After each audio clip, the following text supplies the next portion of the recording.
teman-teman semua, Assalamualaikum warahmatullahi wabarakatuh. Kami dari kelompok 2 Gizi 5C yang beranggotakan RR Anda Putri Widya, Aida Soliha, dan Titin Priyanti akan mempresentasikan materi pendidikan gizi tentang faktor yang mempengaruhi masalah kesehatan dan gizi. Yuk langsung aja kita simak video berikut ini. Sebelum masuk ke faktor yang mempengaruhi masalah kesehatan, kita review sebentar tentang masalah kesehatan itu sendiri. Jadi, masalah kesehatan itu merupakan masalah kompleks, reaksi tubuh terhadap patogen, dan berkaitan dengan masalah gizi. Dikatakan sebagai masalah kompleks karena masalah kesehatan ini merupakan hasil dari berbagai faktor. Jadi seperti dalam topik yang akan kita bahas ini, yaitu masalah kesehatan ini memiliki faktor-faktor yang mempengaruhi. Kemudian terjadi karena metabolisme tubuh itu tidak dapat menahan patogen penyebab penyakit. Kemudian erat hubungannya dengan masalah gizi karena bisa jadi penyebab dari masalah kesehatan itu sendiri adalah karena masalah gizi. Oke, sekarang kita masuk ke faktor yang mempengaruhi masalah kesehatan. Menurut Bloom, ada 4 faktor yang mempengaruhi derajat kesehatan seseorang. 4 faktor tersebut yaitu keturunan atau genetik, fasilitas kesehatan, perilaku, dan yang terakhir adalah lingkungan. Faktor genetik. Faktor genetik merupakan faktor yang berpengaruh paling kecil yang diturunkan dari orang tua kepada keturunannya. Dikatakan berpengaruh paling kecil karena hanya menyumbang sekitar 10-15% atau hanya beberapa persen saja, dan masih dapat dikendalikan atau dicegah dengan pola hidup sehat. Jadi peran dari pendidikan gizi ini penting untuk merubah pola hidup seseorang agar terhindar dari masalah kesehatan, salah satunya yang disebabkan oleh faktor genetik.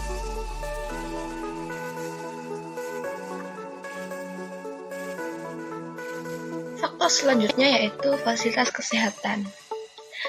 Kondisi fasilitas kesehatan ini mempengaruhi masalah kesehatan, itu meliputi lokasi, tenaga kesehatan, dan pemanfaatan fasilitas oleh masyarakat.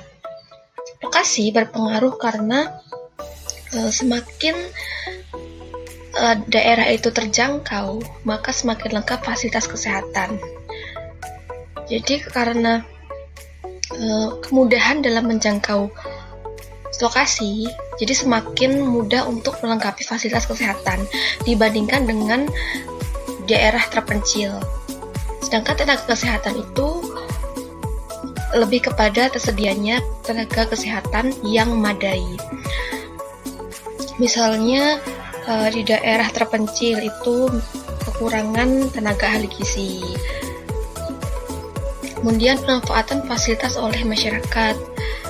Tidak semua masyarakat itu memanfaatkan fasilitas kesehatan.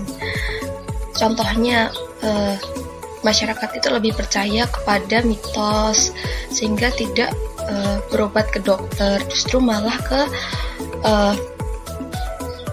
agen lain yang dipercaya dapat mengobati.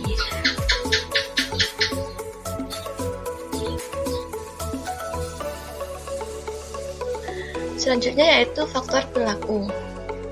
Faktor perilaku meliputi perilaku positif dan perilaku negatif. Perilaku positif itu merupakan tingkah laku yang mendukung adanya usaha peningkatan derajat kesehatan yang optimal. Contohnya, makan 3 kali sehari, pemberian ASI rutin kepada bayi dari usia 0 sampai 2 tahun, kemudian menerapkan prinsip menu gizi seimbang, Lalu perilaku negatif itu perilaku yang menghambat tercapainya peningkatan derajat kesehatannya optimal. Contohnya, tidak menerapkan prinsip seimbang, kemudian tidak mau memberikan ASI padahal produksi ASI cukup, kemudian berpantangan terhadap makanan tertentu yang sebenarnya makanan itu baik untuk kesehatan. Nah, perilaku positif maupun negatif ini tidak berdiri sendiri, namun terdapat faktor yang mempengaruhi. Contohnya tingkat pendidikan, kepercayaan, pandangan hidup, adat istiadat, dan sosial ekonomi.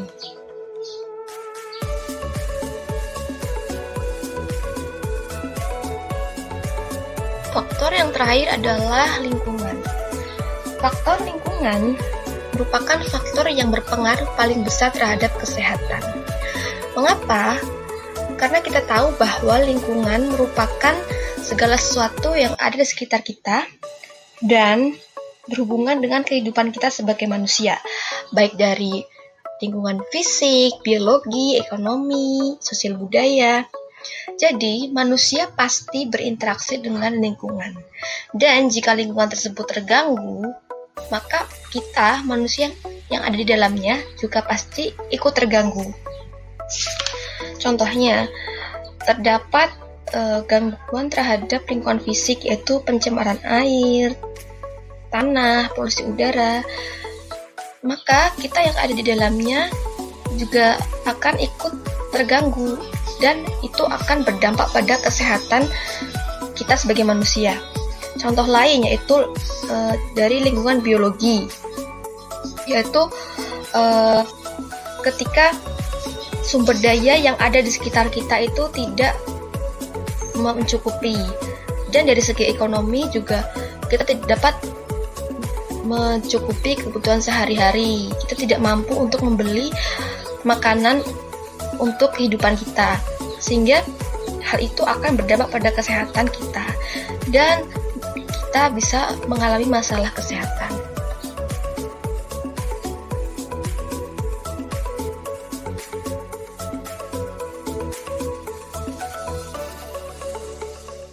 Selanjutnya, akan saya jelaskan mengenai penyebab permasalahan gizi yang ada di masyarakat pada umumnya. Masalah gizi dipengaruhi oleh banyak faktor, dan faktor tersebut saling terkait antara yang satu dengan yang lainnya. Seperti pada gambar di bawah ini, di mana ada satu lingkaran yang saling mempengaruhi yang akan menyebabkan terjadinya kekurangan gizi.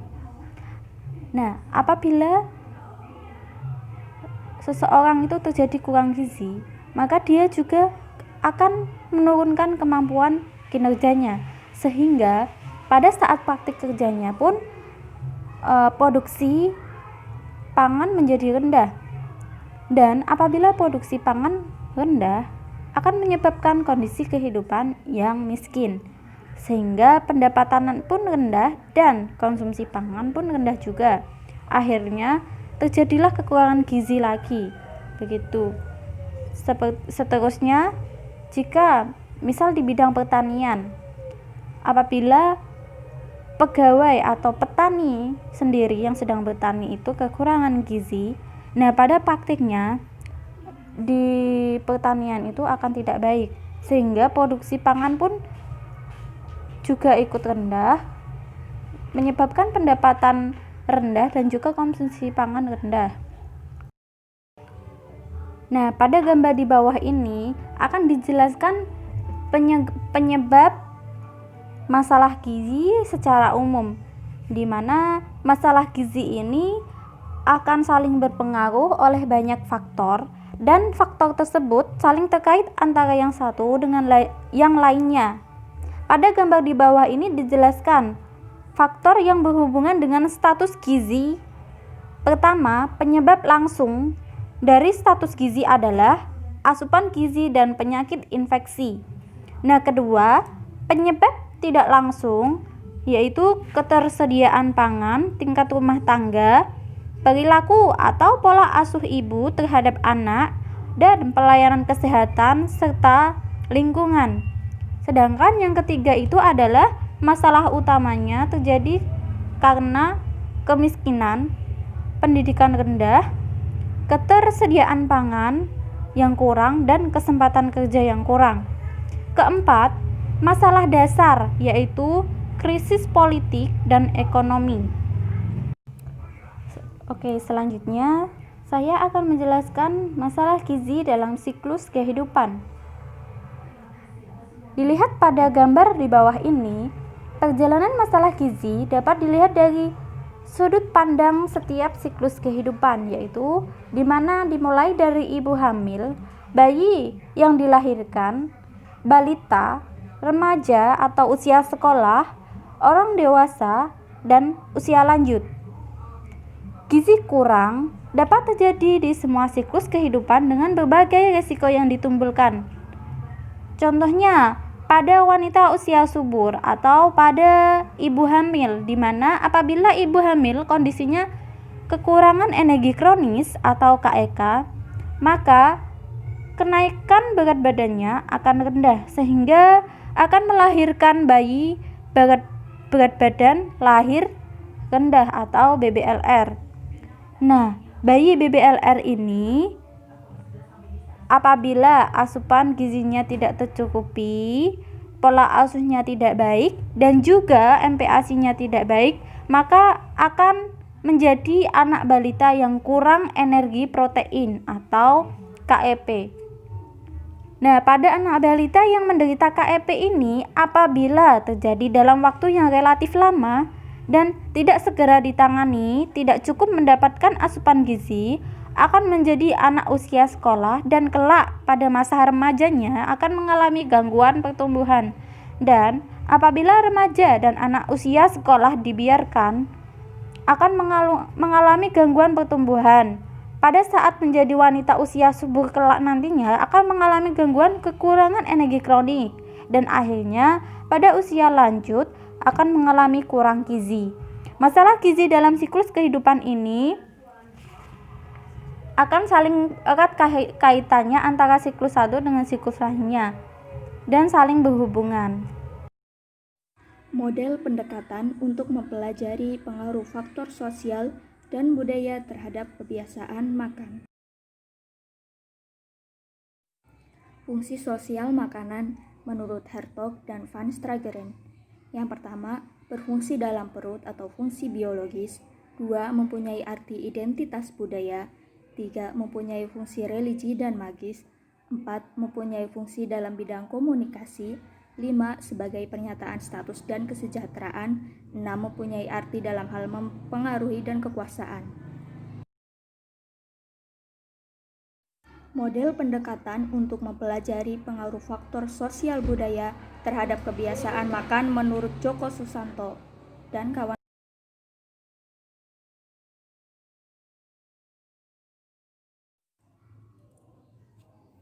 Apa yang dilakukan atau dipraktikkan, mengapa dilakukan, dipraktikkan orang tentang makanan pokok, kemudian apa yang dipikirkan, diketahui, dirasakan, menjadi persepsi orang tentang makanan, kemudian ketersediaan makanan pokok, lalu lingkungan ekologi, lingkungan kependudukan, serta lingkungan ekonomi merupakan faktor yang mempengaruhi kebiasaan makan dalam masyarakat, keluarga, serta individu, yang kemudian akan membentuk pola konsumsi makanan pokok dalam masyarakat, keluarga, serta individu. Sekian dari kami, semoga informasi tersebut bermanfaat dan terima kasih telah menonton.